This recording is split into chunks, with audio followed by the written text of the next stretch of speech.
Bismillahirrahmanirrahim. Assalamualaikum warahmatullahi wabarakatuh.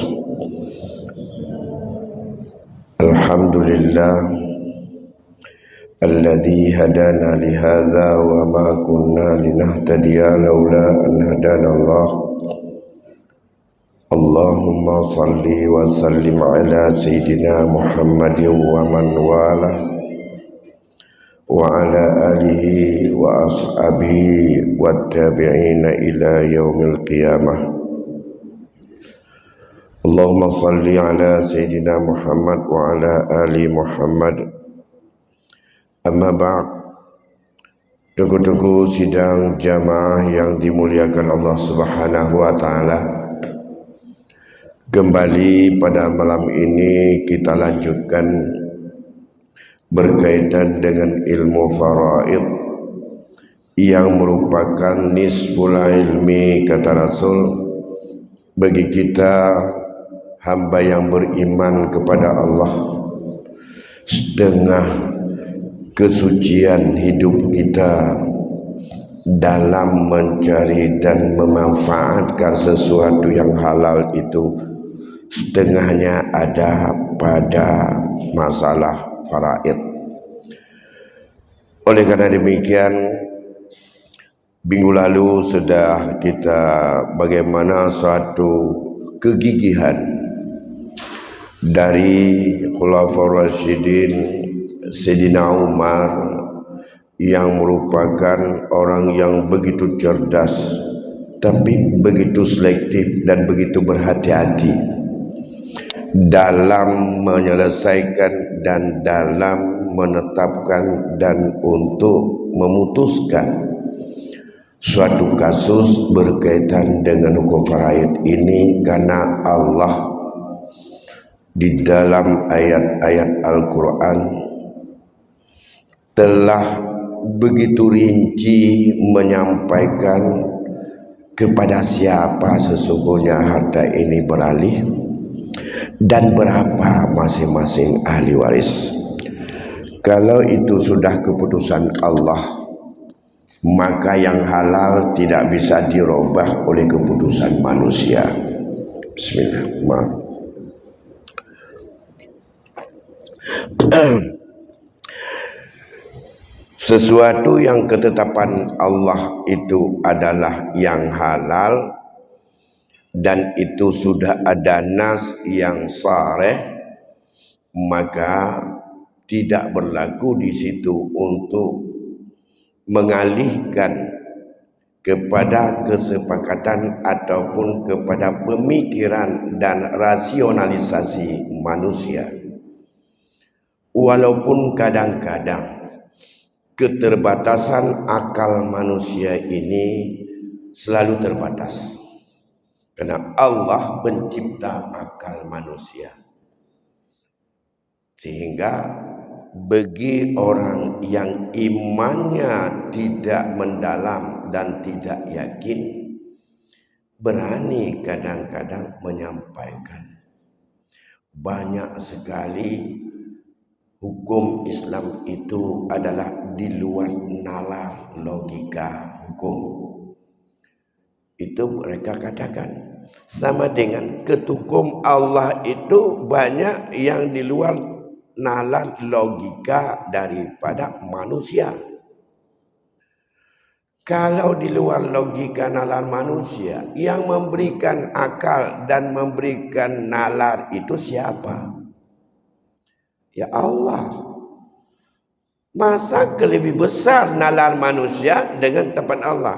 Bila akal manusia belum sampai kepada hakikat daripada kemaslahan yang Allah tetapkan, itu yang salah bukan manusianya,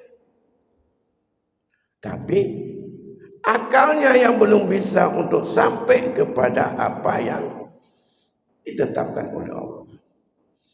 Bukan hanya dalam hukum faraid, dalam semua aspek hukum.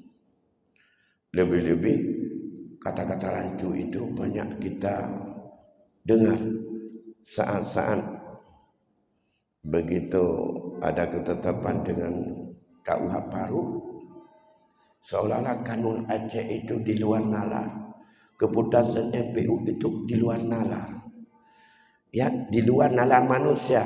Tapi itu adalah berdasarkan hikmah yang ditetapkan oleh pencipta nalar manusia. Itu jauh lebih tinggi nilainya. Maka kadang-kadang bagi kita seorang mukmin, dalam mengikuti keinginan nafsu dan mengandalkan serta mendewakan akal satu-satunya, bila akal ini tidak bisa menemukan, itu adalah bukan tidak rasio, tapi akal yang masih terbatas, belum ditemukan dari semua sisi untuk rasionalisasi yang Allah ciptakan. Sebagai sebuah perbandingan malam ini, saya berikan sebuah kasus. Andai kata ada terjadi sebuah kasus, ini sebuah perbandingan. Kita lihat nalar manusia ataupun hukum Allah yang lebih penting, yang lebih adil. Andai kata pada tahun 2022 seorang perempuan meninggal dunia. Si perempuan yang meninggal dunia itu masih punya suami saat meninggal, masih punya ayah kandungnya, dan masih punya ibu kandungnya. Nah, kemudian si perempuan itu pernah melahirkan 3 orang anak laki-laki dengan suaminya ini. Kemudian pada tahun 2015 meninggal 1. Sudah kawin saat meninggal, punya anak 1. Pada tahun 2018 meninggal 1 lagi, punya anak 2, masih hidup anaknya. Nah, kemudian meninggallah si perempuan itu pada tahun 2002. Ia hitung-hitung semuanya punya kekayaan 12 juta. Nah, ini kalau kita balik kepada hukum faraid, yang menjadi ahli waris ayah si mayit, ibu si mayit, suami si mayit, dan 1 anak laki-laki si mayit yang masih hidup. Kalau wang 12 juta ngan tepat 4 kunci padup haram terkedit tacok legalitas dengan hukum uronyo. Tak baik tanya minta hukum yang ikrah. Hukum ikrah itu ada 2, ada di mahkamah, ada di pengadilan negeri. Kita masih viral berkaitan hukum waris, tapi bagi orang mukmin enggak boleh viral dan enggak boleh plural. Bagi seorang mukmin tetap kebenaran hakiki, konsekuensi dengan kematian di akhirat tetap hanya yang bisa dipertanggungjawabkan kepada agama, kepada syariat, kepada ketentuan hukum Allah, agar tidak menjadi bermasalah nanti di akhirat. Karena menyangkut pemilikan harta 1 rupiah pun, ingat, Allah akan bertanya di hari kiamat. Tidak bergerak seorang tapak hamba sebelum memberi pertanggungjawaban 4 perkara. An umuri wa an malihi. Di sini 2 pertanyaan. Aina iktasab wa ilai aina yufa. Dari mana kamu ambil harta kamu sekecil apapun dan kemana kamu manfaatkan? 2 pertanyaan. Dari mana diambil? Dengan jalan apa diambil? Nah, pada kasus tadi saya ulang. Menurut hukum faraid, seorang yang meninggal dunia dengan kekayaan ditinggalkan 12 juta, ahli warisnya ditinggalkan suami, ayah kandung, ibu kandung, dan seorang anak laki-laki. Sedangkan 2 orang lagi sudah almarhum. Saat meninggalnya si perempuan mamaknya itu, anaknya 2 orang tidak lagi ada di dunia ini. Yang ada siapa? Anak dari dia, statusnya adalah cucu. Cucu adalah aulad kedua bila tidak ada anak. Sekarang ada anak 1. Yaitu 3 orang cucu. Pada yang meninggal 2018 2 orang. Pada yang meninggal 2015 1 orang. Nah, menurut hukum faraid, Allah tetapkan bahawa kepada suami walakum nisfu ma taraka azwajukum illam yakul lahu walad in kana lahunna walad walakumur rubu'u mimma taraktum. Kalau si mayat punya anak, boleh dengan dia, boleh dengan isteri atau suami lain. Yang penting si isteri punya anak yang meninggal, walakumur rubu'u mimma tarak. Nah, untuk kamu 1/4 dari peninggalan isterimu. Udah, suami 1/4. Itu Al-Quran. Ya, bukan dalam undang-undang, dalam Al-Quran. Kemudian orang tua, ayah, ibu, wali abawaihi likulli wahidin minhumas sudusu mimma taraktum. Wali abawaihi likulli wahidin minhuma sudus in kana lahu walad. Kalau anaknya yang meninggal itu punya anak, cucu bagi dia, maka ayah dan ibu mendapat 1/6. 1/6. Masing-masing kullu wahidin minhumas sudus. Ya. 1/6. Mama 1/6, ayah 1/6. Anak laki-laki tidak disebutkan kecuali kalau bersama anak perempuan. Ya, yusikumullahu fi auladikum lidzakari mislu hadzal, menyonak ni inang anak agam. Menyohana ni inang tidak disebutkan hak anak laki-laki berapa, berarti dia adalah pengambil pertama. Sisa setelah diambil 1/6, 1/6, 1/4. Ya, kalau demikian, kalau kembali rujuk kita kepada pentingnya menetapkan angka pokok yang kita sebutkan pada pertemuan yang lalu, angka pokoknya di situ 12. Kalau 12, uang 12 juta, pas nilai 1 bagian 1 juta. Kalau 1 juta, menurut hukum faraid, 12 juta itu adalah milik isteri 3 juta, suami 3 juta, 1/4. Karena 1 juta nilainya. Mama 2 juta, ayahnya 2 juta. 2, 2, 3, 7. Sisa 5 juta milik anak laki-laki yang belum meninggal. Itu menurut hukum faraid. Nah, selesai masalah. Itu pemberian Allah. Ya. Lirijali nasibum mimma tarakal walidani wal aqrabun. Walinisa'i nasibum mimma tarakal walidani wal aqrabun mimma qalla minhu aw kasura. Itulah qalla minhu aw kasur. Mama dapat 1/6, ayah dapat 1/6, suami bila masih yang meninggal ada anak dapat 1/4. Ya. Itu sedikit atau banyak. Nah, sekarang kita balik. Bagaimana menurut hukum perdata? Yang ini dianggap sangat-sangat rasio dan logika. Nah, dan di kota-kota besar sekarang sudah banyak orang yang kadang ambil ini. Terutama meninggal suami, istri. Meninggal istri oleh suami.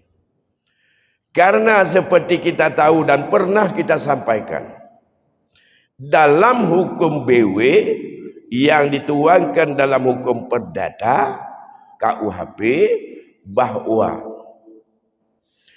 kelompok ahli waris bila mengacu kepada undang-undang tidak ada surat wasiat,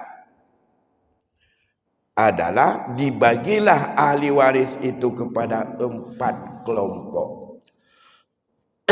Kelompok yang pertama, anak, suami atau isteri. Kelompok kedua, ayah, ibu dan saudara-saudari. Kelompok ketiga, kakek, nenek, pihak ayah dan pihak ibu terus ke atas.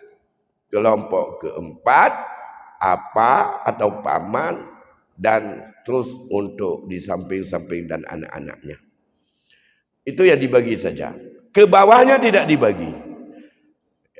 Makanya yang kedua, beralih milik itu kepada, selama masih ada dalam kelompok pertama, maka harta itu tak berpindah sedikit pun kepada kelompok kedua. Kelompok kedua gugur.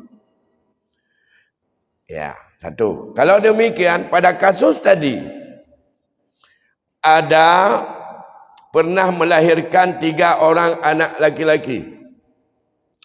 Ada suami, ayah, ibu. Ayah dan ibu gugur. Anak menapa? Yang kerja kadang-kadang jino nak meninggal anak, meninggal perumah, meninggal lako, nyan ma tuan, ayah tuan tak anggap nyan hana wahina ni kedi. Bahkan nak tanya tengku, lun bertemu mbak anak pada haji mentau lako aja. Nak tanya lagi. Kenapa kon? Karena tak dengar model je. Jadi ayah, ibu si mayat gugur jadi ahli waris bila si mayat ada kelompok pertama. Siapa kelompok pertama? Suami, anak. Misalnya dalam kasus tadi, maka yang menjadi ahli waris suami dan 3 orang anak. Ya. Hanali anak masalah karena anak keturunan ji icok di urang lain, urang lain aduk kena gelantoyah karena kawai kejak kenyan. Itu disebut dengan hukum ahli waris pengganti. Jadi yang dihitung ahli waris termasuk yang masih hidup maupun yang sudah mati. Kalau anak. Suami yang tidak dihitung hidup atau mati. Suami tidak dihitung masih dalam nikah atau sudah cerai. Yang nak hitung. Menyonyan ahli waris 12 juta tadi dibagi 4. Tantutnya yang nanging yang polako, rumah, anak tantut mereka antara suami dan 3 orang anak. Yang hidup dengan yang sudah mati sama hak. Hak penduduk enai, hak nyok hak orang mati. Ya.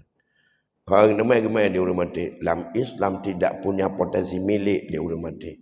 Ngana tahu terima. Nah, anak, nah, kalau mereka dianggap bisa menjadi ahli waris pengganti. Ya. Kiban logika je, wallahu alam. Dalam bab muamalah, hanjut orang lain kerana dalam Islam apa saja transaksi antara orang hidup dengan orang hidup itu adalah kuncinya yadun amanah. Bila salah satu meninggal dunia, hubungan yang ada kaitan dengan kehidupan semuanya bubar dan fasid dan itu adalah tidak berlaku. Nah, dalam kompetisi berlaku terus berlanjut ahli waris menyoh ke bah hutang berlanjut ke anu. Islam menyoh ke bah hutang, menyoh hana ke bah pen ke bah hutang mentong tidak berlanjut. Kibantit bayar kena, ngapu bayar ngamai. Itulah disebut dengan orang muflis, orang bangkrut nanti di akhirat. Balik yang tadi. Kemudian kalau itu dibagi 4, 12 dibagi 4. 3 juta nilai satu bagian. Satu bagian 3 juta. Hak suami 3 juta. Hak almarhum yang meninggal 2015 3 juta. Hak almarhum yang meninggal 2018 3 juta. Hak yang masih hidup 3 juta. Masing-masing. Jadi seperempat itu bukan berdasarkan seperti ditetapkan dalam Quran. Walakum nisfu ma taraka azwajukum, itu Allah yang kun. Nyukan urus. Berarti berput. Nah, suami karena dia mati, suami ambil 3 juta.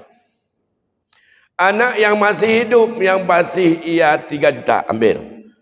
Tinggallah yang 6 juta. Untuk anak yang meninggal 2015, karena ia punya anak satu, beralih kepada dia 3 juta. Untuk anak yang meninggal 2018, ia punya 2 anak, cucunya. Untuk dia masing-masing dapat 1,5 juta, 1,5 juta. Jadi cucunya masing-masing cok ayah derawa. Kan status sebagai ahli waris cucu. Cucu tidak menjadi ahli waris, tapi cucu menjadi pengganti ayahnya. Pengganti posisi ayahnya. Masing-masing 2 juta. Dia 1,5 juta, selesai semuanya.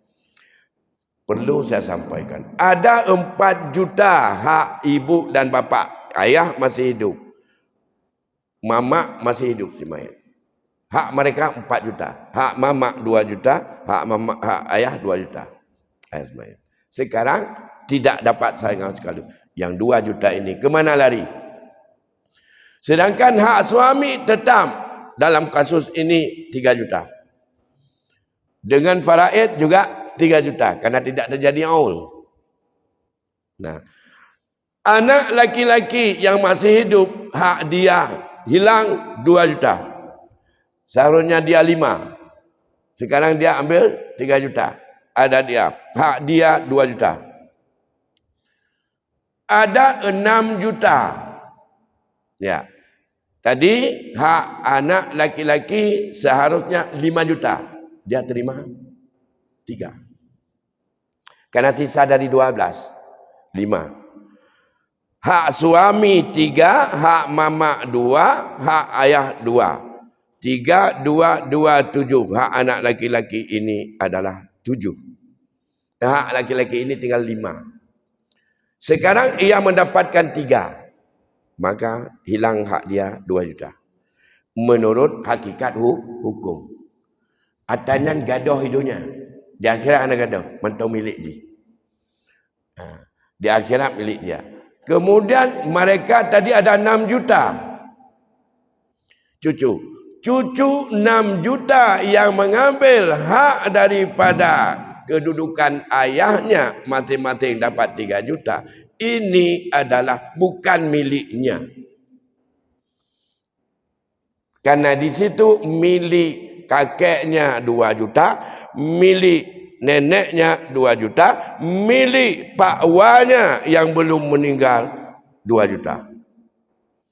Ya, jumlahnya semuanya di sana mereka ambil 6 juta. Ya. 6 juta itu 4 juta punya kakek dan nenek, 2 juta punya pak mannya. Nyan 6 jutanya di dunia dipeh pale hak dia, han tapi jet dipaksa. Bak motor dengan mata sita. Bak akhirat itu bukan milik dia. Menyertanya malaikat. Pak kacau. Ya nikah na 2 juta. Ikah juta tengok. Enak iktasab. Karena hak pengganti daripada ayah. Itu tidak halal. Nah kalau keizin bapa. Siapa? Kakek kamu. Nenek kamu. Paman kamu. 2 juta, 2 juta, 2 juta. Dan kali ini, anak qit'atun minan nar. Terus potong api neraka. Nah, dalam konteks ini, Di dalam KHI buku 2 ini tertulis seperti itu. Ahli waris pengganti bagi cucu yang ayahnya duluan meninggal. Kasus seperti ini andai kata di mahkamah syarah juga diputuskan seperti keputusan seperti tertulis ini, nyan menyadegatanya pah tauhid tu dibagat baik necok menyadegatanya posisi cucok menyahana izin. Kalaupun keputusan pengadilan lon hana payah kedeh yang keputusannya. Tapi kalau mereka izin, kakek izin tak 2 juta untuk saya? Kakek tidak punya apa-apa. Menyok kakek ada urangna. Menyok kakek ada tengah sakit-sakit, tengah minta cik ubat, ceperli tak dengannya. Jadi dalam hukum perdata dipotong ayah dan ibu. Dalam hukum faraid, ayah ibu tidak. Lantas, apa logika?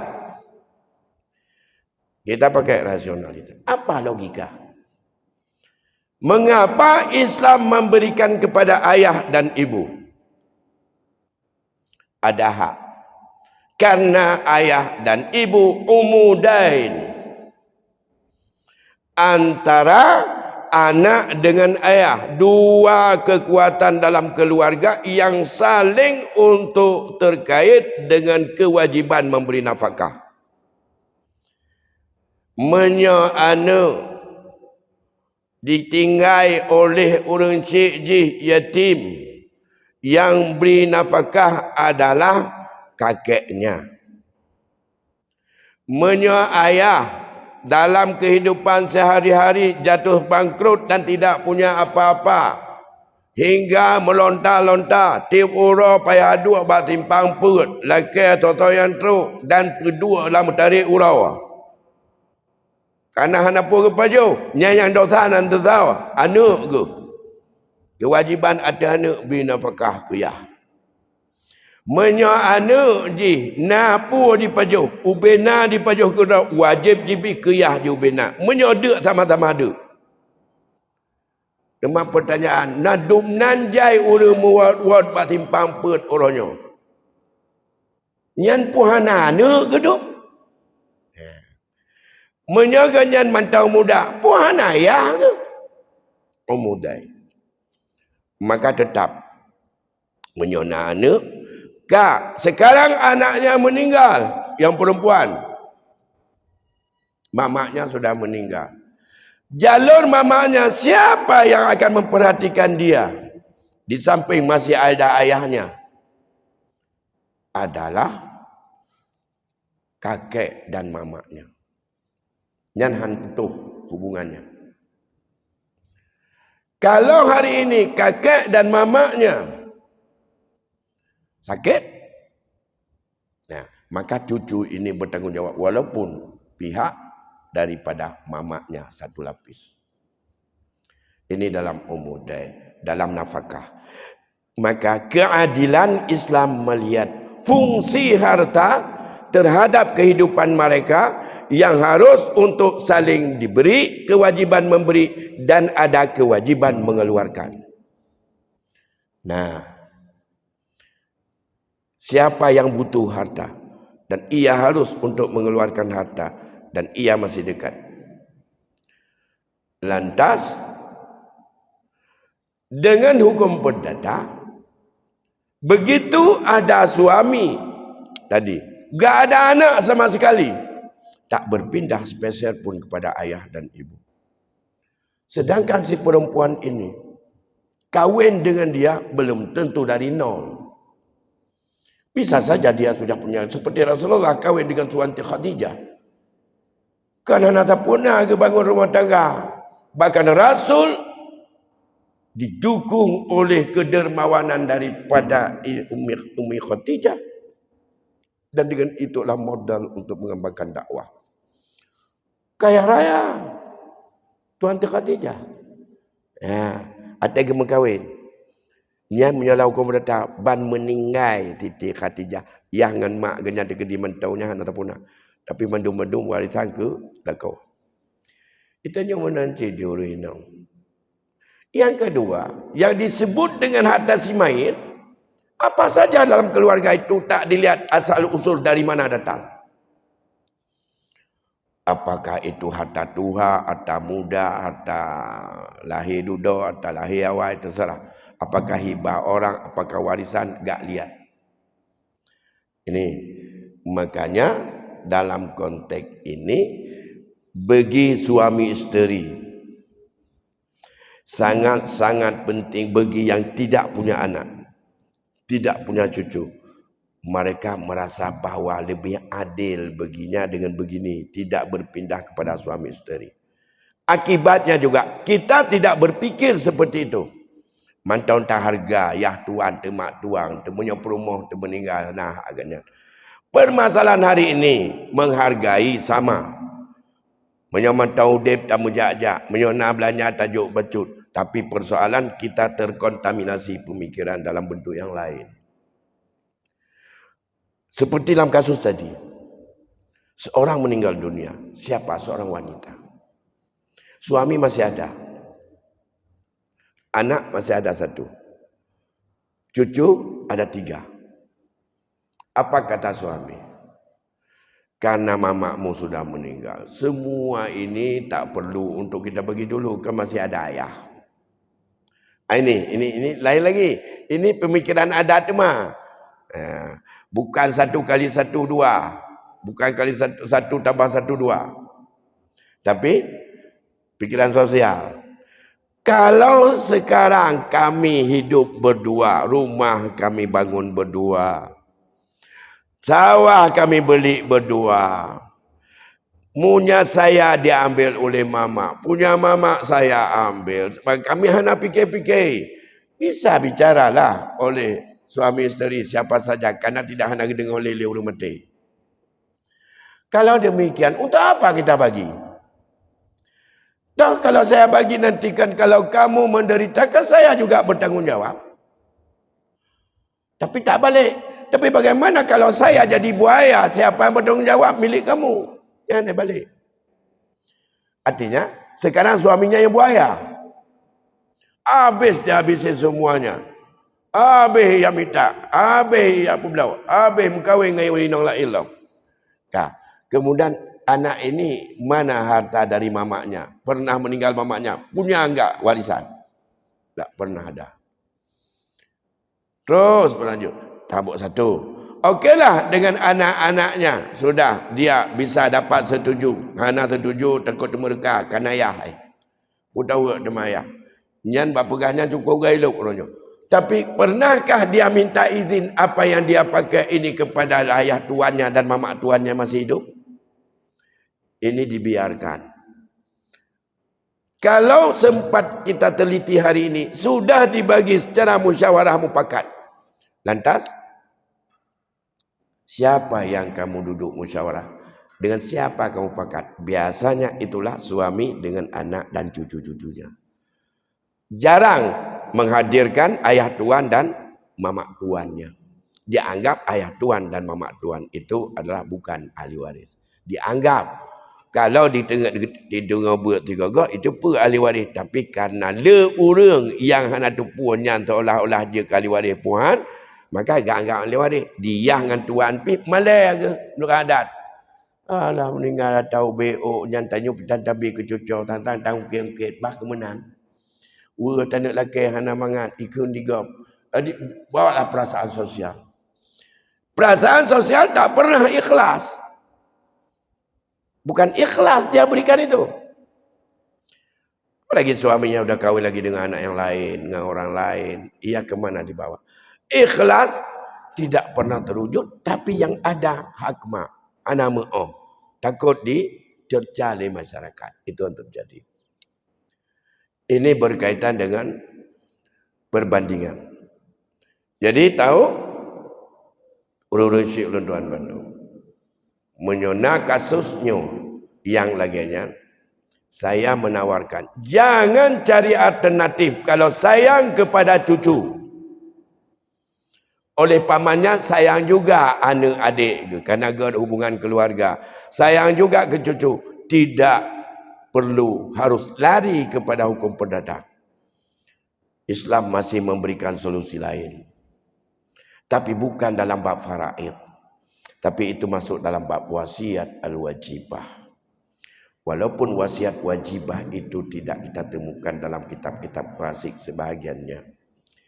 Tapi itu adalah pendapat daripada salaf dan khalaf. Ya, seperti pernah kami sampaikan. Satu. Yang kedua, persoalan yang seperti itu, wasiat wajibah ini tidak bisa ditemukan kalau keluarga itu tidak kompak. Ada yang akan meninggal hanya agak hubungan dengan yang masih hidup. Yang meninggal 2015 mungkin kaya raya. Jino anak jika terbangkalai tinggal. Begitu juga yang meninggal 2018 tadi, itu juga adalah kurang bagus hubungannya. Tak mau tahu dengan segala dan kurang hubungan dengan ayah dan ibu mayat itu. Akibatnya, 5 orang yang tadi, ayah, ibu, suami, anak yang hidup. Ini belum tentu bisa menyatukan satu pendapat.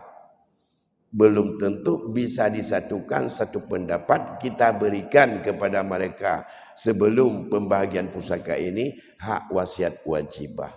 Bagaimana kita berikan kepada mereka maksimum berapa nilai hak orang tuanya seperti tadi, atau bila itu lebih daripada 1/2 harta, lebih 1/3, maka maksimum 1/3. Maka kalau konsep wasiat wajibah, mereka cucu itu tidak bisa menerima 6 juta. Karena disebut dengan wasiat adalah tidak boleh melebihi 1/3. Dan sebanyak-banyaknya bila tidak melebihi 1/3 adalah kadar bagian yang diambil oleh almarhum ayahnya. Dalam hubungan tadi, ayahnya mendapatkan, kalau dibagi dulu, kalau dibagi semuanya itu menurut hukum faraid, ayah 2 juta, ibu 2 juta, suami 3 juta, tinggal 5 juta. 5 juta itu, kalau kita bagi 3 mereka, kalau kita bagi 3, berapa hak ayahnya seandainya dia hidup? Ada 5 bagi 3, daerah 1.650.000. Nah, 1.650.000. Jadi kalau mereka cucu itu hanya maksimum mereka bisa mendapatkan 1.650.000 jalan wasiat masing-masing. Mengapa? Karena itu adalah kadar hak orang tuanya. Andai kata orang tuanya masih hidup, bertemulah 1.650.000 sapo awaknya daripada ledo anak agak. Nah, kalau mengambil jalan wasiat wasibah, ya, 1.500.000, 1.650.000 itu kita kali 3, 1 juta, 3 orang. Anak-anak itu daerah 3.500.000 atau 3.400.000 lebih kurang. Nah, kalau 4.500.000 dari total 12 juta, 1/3 adalah 4 juta. Maka maksimum dia bisa ambil satu orang 1.650.000. Nah, satu. Tidak boleh lebih. Karena mengapa? Mereka wasiat wajibah tidak boleh total lebih daripada 1/3. 1/3 dari 12 juta adalah 3 juta, 4 juta. Tinggallah uang 8 juta. 8 juta dibagi kepada ahli waris. 4 juta ambil sebagai wasiat kepada mereka. Tapi ini tidak ditemukan sepakat 4 orang ahli waris tadi. Masing-masing punya pandangan yang berbeza. Menurut lo nana payah dia dengan tabi untuk tabi cara lain pun mecih kat no. Kena ada untuk kan tabi cin. Tapi ia namanya kada je kepengan cukup kriuk lo. Akhirnya bagaimana juga baru bisa dilaksanakan hukum ini? Maka menurut saya pemimpin-pemimpin Aceh yang duduk hari ini di lembaga legislatif sebagai pembuat dan produk hukum wajib menuangkan itu dalam sebuah kanun. Kanun tentang hukum faraid di Aceh. Masukkan itu wasiat wajibah. Kalau wasiat wajibah sesuai menurut analogi fikih, masuk dalam produk undang-undang hukum positif yang diakui oleh kepala daerah, gubernur, dan itu adalah dibahas oleh lembaga DPRA, jadi sebuah kanun. Itu kelima orang tak perlu minta sepakat tadi. Wajib terima itu adalah keputusan hukum. Dan itu menjadi pegangan bagi lembaga peradilan agama di Aceh. Ya. Orang-orang hari ini persoalan seperti itu kalau sudah ada undang-undang tentang hukum faraid, itu tidak menjadi susah. Tidak pernah katanya untuk tak tepat orang anggota keluarganya lagi tak tepat ikumi. Bak menjeut-jeut begini begitu napo tercakau tu. Karena mengapa? Kita tidak dituangkan dalam sebuah payung hukum dan produk hukum. Maka saya kalau memang orang pesimis di Aceh berkaitan anak patah tutup, lahirkan undang-undang atau kanun tentang hukum faraid, akomodir dalam wasiat al-wajibah. Semoga itu menjadi sebuah produk dan sebuah solusi untuk melindungi anak-anak kita yang orang tuanya lebih duluan meninggal dunia. Dan jangan harapkan keikhlasan. Tidak semuanya dinamika akhir zaman hari ini. Keluarga tidak pernah kompak antara abang dengan adik. Masalah politik, masalah apapun, tidak pernah untuk ada sepakat dan kompak. Maka susah ditemukan sebuah kata sepakat dalam penyelesaian mereka. Saya pikir itu beberapa hal yang sebagai ilustrasi sebuah perbandingan malam ini. Semoga kita tahu letak kelemahannya di mana, dan halalnya yang mana, dan haramnya mengapa. Demikian, lebih kurang saya mohon maaf. Dan saya akhiri, wabillahi taufiq wal hidayah. Assalamualaikum warahmatullahi wabarakatuh.